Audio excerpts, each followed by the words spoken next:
je suis la Vierge Marie. Allez dire au clergé et au consul de Cotignac de me bâtir ici même une église, sous le vocable de Notre-Dame des Grâces, et qu'on y vienne en procession pour recevoir les grâces que je veux répandre. Ce message de la Vierge Marie qui a dit à Cotignac, aujourd'hui, on peut dire qu'elle ne l'accomplit pas. Elle a dit d'aller là-bas demander des grâces. Nous avons la grâce aujourd'hui de la recevoir parmi nous. Nous ne sommes pas obligés d'aller jusqu'à Cotignac pour demander des grâces à Marie. C'est Marie elle-même que pendant quelques jours, elle vient nous rendre visite. On sait bien, c'est pas seulement, ou c'est pas une statue qui vient nous rendre visite.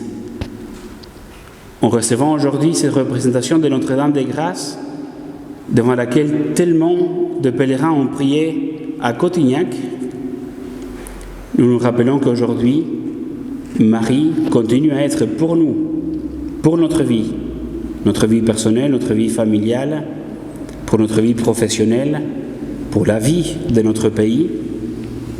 Elle continue à être une fontaine de grâces. Marie, c'est la première à avoir reçu la grâce de Dieu. Adam et Ève avaient été créés dans la grâce qu'ils avaient perdue par le péché originel. Mais d'Adam et Ève jusqu'à Marie, personne a été habité par ce qui est la grâce, la présence de Dieu dans notre âme. Elle a été la première.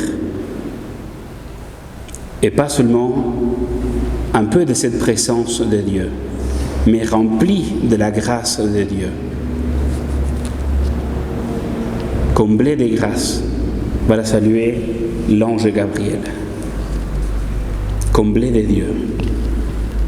Et la Vierge Marie donne ce message à Cotignac pour nous rappeler que nous avons besoin toujours de la grâce de Dieu. De la grâce de Dieu, ça veut dire la présence de Dieu dans notre âme, la présence de Dieu dans ce qu'on appelle la présence de la Trinité, l'habitation de la Trinité en nous,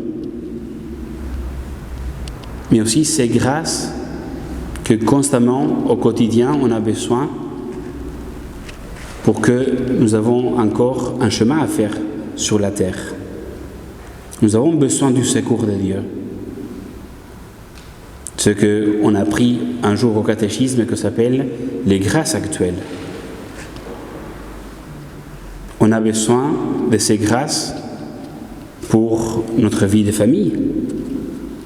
On a besoin de ces grâces quand on doit affronter, par exemple, le moment de la vieillesse, de la maladie.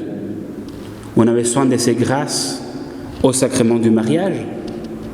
On a besoin de ces grâces dans notre vie religieuse. On a constamment besoin des grâces de Dieu pour atteindre le paradis. Et Marie se présente à Cotignac comme celle que Dieu a donnée à l'humanité pour que soit ce pont entre nous et Dieu.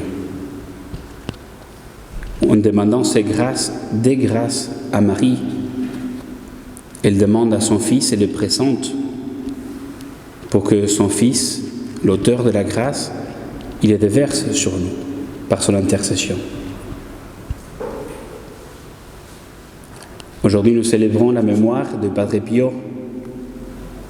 Padre Pio, d'une manière très simple, toujours quand on lui posait la question sur une dévotion envers la Vierge Marie qu'on pouvait accomplir, faire, il donnait toujours le conseil de faire le chapelet.